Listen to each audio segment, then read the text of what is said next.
Dans cette vidéo, je vais créer 3 nouvelles mesures, ce qui étoffera le champ de possibilités de création de visuels sur Power BI et nous permettra de mieux comprendre le fonctionnement des mesures créées grâce au langage DAX. DAX qui signifie, rappelez-vous, Data Analysis Expression, qui est le langage de Power BI pour faire ces analyses. Ma première mesure créée sera la marge globale. La marge globale qui est égale à la somme des marges unitaires. Marge unitaire, c'est égal au total de la vente sur une facture, que dit moins le coût d'achat d'une facture. Donc pour connaître la marge globale, il faut d'abord connaître la marge unitaire. Cette marge unitaire, je vais la calculer sur une colonne, que j'ai déjà faite ici. Donc marge unitaire, elle est ici. Marge unitaire correspond donc à quoi? On prend la colonne fact, c'est total facture, donc on prend cette colonne-là. On soustrait donc la colonne coût total, et on va trouver ici la marge unitaire. Je vous rappelle que coût total, on l'avait déjà défini avant, c'est égal à la quantité vendue moins les quantités retournées que multiplie le coût unitaire. Maintenant, il nous reste seulement à créer la mesure. Donc, je suis sur Fact Cell. Je clique ici donc sur Rapport. Je clique ici sur Nouvelle mesure. Et je n'ai plus qu'à taper ma mesure. Voilà, ma mesure a été tapée, donc c'est marge globale. C'est égal à quoi? La somme des marges unitaires. Comme toujours, ici j'ai le nom de la table et ici j'ai le nom de la colonne qui sert pour le calcul de la somme. Maintenant, je vais voir une chose intéressante avec Power BI. C'est lorsque je veux créer un visuel, je sélectionne un indicateur. Donc ici, marge globale. Automatiquement, Power BI a détecté le format de ma mesure. Il va me proposer le visuel générique pour ce type de valeur. Ici, c'est un graphique en barre. Si j'agrandis, je peux voir dans Visualisation qu'on travaille ici sur l'indicateur marge globale. Si je descends et que je rajoute un autre indicateur, Total CA, et on peut voir que les valeurs affichées, ici indiquées valeurs, sont marge globale et Total CA, valeurs qui apparaissent ici sur le graphique. Maintenant, si je sélectionne non plus une valeur numérique, mais que je sélectionne une valeur alphanumérique du texte, par exemple ici Product Category. D'abord désélectionner mon graphique. Je clique sur Product Category et automatiquement le visuel qui est proposé pour ce type de valeur alphanumérique, c'est plus un histogramme, mais c'est un tableau avec les product name, catégories, etc., etc. Et enfin, si je sélectionne non plus une donnée numérique, mais une donnée qui est géographique, par exemple continent name,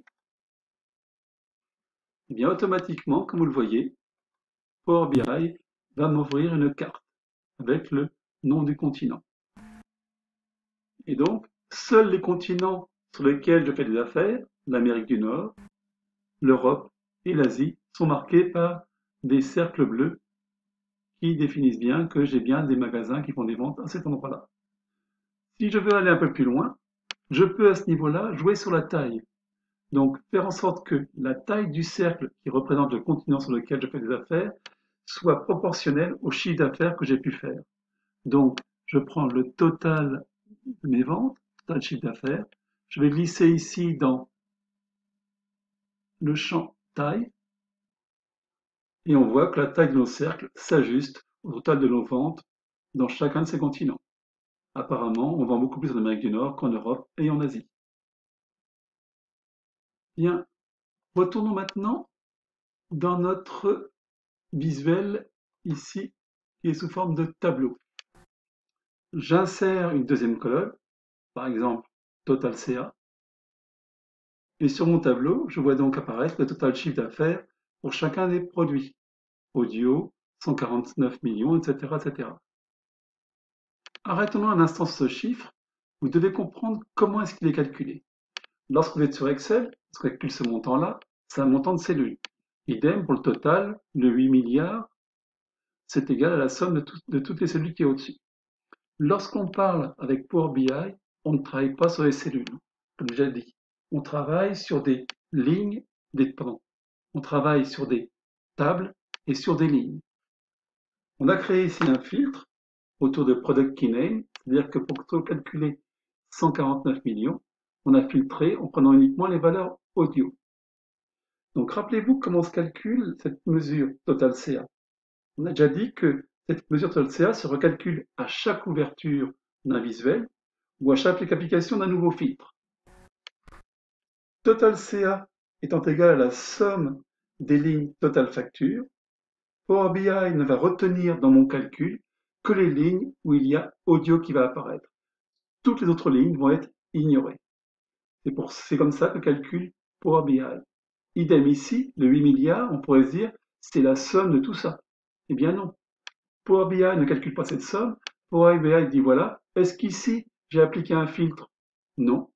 Donc je fais la somme des différentes lignes total facture sans appliquer aucun filtre et je trouve 8 milliards et quelques. C'est ce qu'on appelle un calcul contextuel. Et pour que ce calcul contextuel fonctionne correctement, il faut que vous ayez un MLD qui soit correct. Alors, je vais vous rappeler un petit peu la forme que doit prendre ce MLD. Le voilà. Il est ici notre MLD. Donc, notre MLD, c'est une forme, comme on l'a vu, étoile. Rappelez-vous ma première vidéo. Dans cette forme étoile, vous avez ici la table fait, qui contient les valeurs sur lesquelles on va faire différentes analyses. Cette table fait doit être la plus légère possible, étant que faire se peut ne contenir que des valeurs numériques. Les renseignements alphanumériques, lourds à traiter, seront dans les tables dimensions à côté. Ces tables dimensions se relient à table faite par des relations de type 1 à plusieurs. Le côté 1 de la relation étant du côté dim, le côté plusieurs étant du côté fact cell. Mais ce qui est important ici, c'est le petit triangle qui pointe vers la fact cell. Il signifie, comme ici avec dim channel, que lorsque je crée un filtre sur ma table dim channel, donc par exemple que je retiens que les magasins, Power BI va appliquer ce filtre sur la table fait fact cell et ne retenir dans le calcul de nos mesures que les lignes qui correspondent à un magasin. C'est pour cette raison que l'on dit que les mesures calculées à partir d'une fonction d'axe sont calculées de façon contextuelle, c'est-à-dire en appliquant un filtre qui va permettre comme ça de recalculer à chaque fois sa valeur. Ce mode de calcul, cette façon de calculer par Power BI est essentiel à comprendre pour le distinguer d'Excel et ne pas faire d'erreur lorsque vous ferez vos différents modèles. Je vais créer maintenant deux nouvelles mesures. Première mesure que je vais créer, c'est la mesure taux de marge. Bon, je l'ai déjà créé. Hein. Taux de marge. Non, fact cell. Donc le taux de marge, il est où? Il est ici. Voilà. Et donc je vais appliquer. Donc ce taux de marge est égal à quoi? C'est égal à la marge globale, donc la mesure marge globale, que divise la mesure chiffre d'affaires. J'aurais pu utiliser la fonction DAX divide, mais là c'est une division simple. J'utilise celle-ci. Et une mesure qui va me permettre de faire des comparaisons temporelles, c'est la mesure total chiffre d'affaires année précédente, qui est ici. Donc voyons déjà comment elle fonctionne et comment elle a été calculée. Donc je vais créer ici un segment, un filtre, et ce filtre va être sur calendar year. Voilà. Je sélectionne ici donc, par exemple, l'année 2008. Et donc j'ai maintenant dans mon tableau ici qui montre le chiffre d'affaires en fonction donc des différents types de produits. Donc on voit bien que 52 millions, c'est le chiffre d'affaires pour l'année 2008. D'accord? Je vais donc rajouter ici dans les valeurs une troisième colonne. La troisième colonne, c'est chiffre d'affaires année précédente. Ainsi, le chiffre d'affaires de l'année 2007 apparaît à côté du chiffre d'affaires de l'année 2008. Il me reste donc à analyser maintenant cette mesure, comment est-ce qu'elle est conçue. Je retourne donc au niveau de mon rapport, je sélectionne le visuel et je vais afficher justement la formule de total chiffre d'affaires année précédente. Voilà. Comment se présente cette formule? Cette formule commence par la fonction calculate. Calculate est une fonction d'axe qui permet d'évaluer une mesure, ici total CA, en changeant le contexte de calcul. Mon changement de contexte de calcul sera un changement temporel. Ici, same period last year, c'est une fonction d'axe qui permet justement de repérer dans la première colonne dans quel contexte on se situe, donc c'était l'année 2008, et de dire à l'ordinateur, maintenant tu recalcules total CA, non pas pour 2008, mais pour 2007. Et pour Abirail, le coût pourra le calculer sans coup faire rire, car les dates des factures sont comprises ici dans DIMDAT, date qui. Donc en regardant justement ce DIMDAT, date qui, la date qui est indiquée pour la facture, on peut retourner comme ça facilement un an en arrière et dire voilà, je prends la période qui est sur l'année 2007. J'ai créé trois autres mesures. Taux de variation des ventes, donc qui expliquera une année sur l'autre de combien les ventes ont varié. Donc ici, c'est le total CA, moins le total CA de l'année précédente, que divise le total des ventes de l'année précédente. À côté de ça, j'ai aussi créé vente prévisionnelle.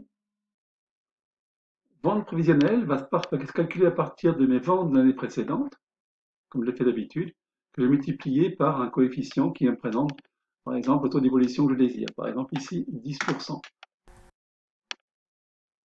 Je vais mettre que ce format avec uniquement ici, non pas automatique, mais avec deux chiffres par la virgule, c'est quand même mieux.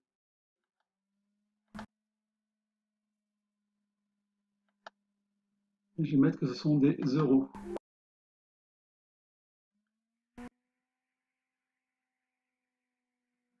Voilà. Maintenant, je n'ai plus qu'à insérer dans mon tableau ici les ventes prévisionnelles. Je sélectionne vente prévisionnelle. Et voilà, donc sur mon tableau, j'ai total des ventes, donc cette année, les ventes de l'année précédente, et puis mes prévisions. Je vois ici que j'ai dépassé mes prévisions très nettement pour audio et pas pour Camera and Sale. Enfin, pour terminer, j'ai créé une mesure vente prévisionnelle maximale, qui est une mesure qui me servira pour faire des jauges. Cette mesure, bon, je l'ai dit maximum, ça sera 1,30% supérieur aux ventes prévisionnelles. C'est une donnée que j'ai prise comme ça. J'ai maintenant suffisamment de mesures pour étudier les différents visuels que propose Power BI. Ce sera l'objet des prochaines vidéos.